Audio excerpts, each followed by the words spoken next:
صحابہ کرام میں حضرت عبدالرحمن بن عوف، یاد یہی آیا، میں نے اس سے پہلے بہت مرتبہ، جو لوگ سنتے ہیں کہیں گے کہ دہرا رہا ہوں، حضرت عبدالرحمن بن عوف رضی اللہ تعالیٰ عنہ کتنے مالدار ہو گئے تھے، مہاجر تھے، خالی ہاتھ گئے تھے مکہ سے مدینہ.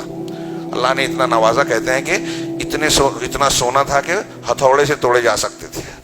ان کے پاس ایک وقت اتنا اونٹ آ گیا کہ اگر اونٹوں کی قطار لگائی جاتی تو مدینہ سے شام کے کسی شہر تک پہنچتی، قطار ٹوٹتی نہیں. ایک دن روزہ تھے، بخاری میں ہے، ان کے بیٹے ابراہیم کہتے ہیں کہ میرے والد صاحب روزے سے تھے، کھانے بیٹھے، تذکرہ آ گیا حضرت مصعب ابن عمیر رضی اللہ عنہ. نوجوانوں، یہ نوجوان تھے حضرت مصعب ابن عمیر، بہت مالدار، روزانہ بہترین لباس خوشبو کا استعمال. مسلمان ہوئے تو ایک ٹکڑا ماں باپ نے کپڑا بھی چھین لیا، ایک ٹکڑا بدن پر شرمگاہ کو ڈھانک کر مکہ سے مدینہ گئے تھے.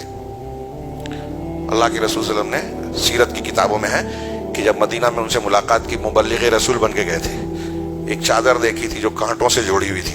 اللہ کے رسول نے ان کی حالت دیکھ کر آپ کی آنکھوں سے آنسو چھلک پڑے. جب ان کی احد میں شہادت ہوئی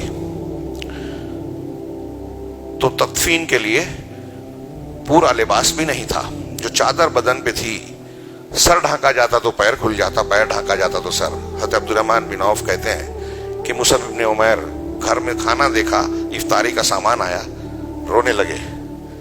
کہا کہ مصعب ابن عمیر اس دنیا سے چلے گئے، مجھ سے بہتر تھے. یہ دیکھیے حضرت عبدالرحمن بن عوف عشرہ مبشرہ میں ان سے بہتر عبدالرحمن بن عوف تھے.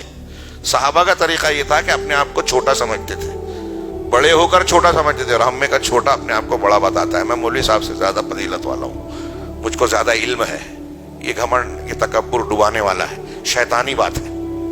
حضرت عبدالرحمن بن عوف نے کہا کہ وہ مجھ سے بہتر تھے، اور ان کی وفات ہوئی اس حالت میں کہ پورا تن پہ پورا بدن ڈھانکنے کے لیے کفن اور چادر بھی نہیں تھی. اللہ کے رسول نے کہا کہ سر پر جو ہے چادر ڈالو اور پیر پر اسخر گھاس ڈال دو. وہ مجھ سے بہتر تھے، اسی طرح چلے گئے. وہ ایسی حالت میں اس دنیا سے گئے اور ہم کو اللہ نے یہ نعمتیں دے دی، دولت عطا کر دی. کہیں ایسا تو نہیں، مجھے ڈر ہے کہ کہیں ایسا تو نہیں کہ جو ہم نے نیکیاں کی ہیں اللہ تعالیٰ نے اس کا اجر و ثواب دنیا ہی میں دے دیا، آخرت میں ہم محروم ہو جائیں. کہا رونے لگے. حضرت ابراہیم جو ان کے بیٹے تھے کہتے رہ گئے، وہ رونے لگے اور روتے ہی رہے، روتے ہوئے اٹھ کے چلے گئے، کھایا نہیں حالانکہ روزے سے تھے. ان کو دولت ملتی تھی تو ڈرتے تھے، ہم کو مل جاتی ہے تو ہم آخرت بھول جاتے ہیں، سمجھتے ہیں کہ معراج پا لیا. کتنا فرق ہے ان کے اور ہمارے مزاج میں، تربیت میں، فکر میں اور ایمان میں.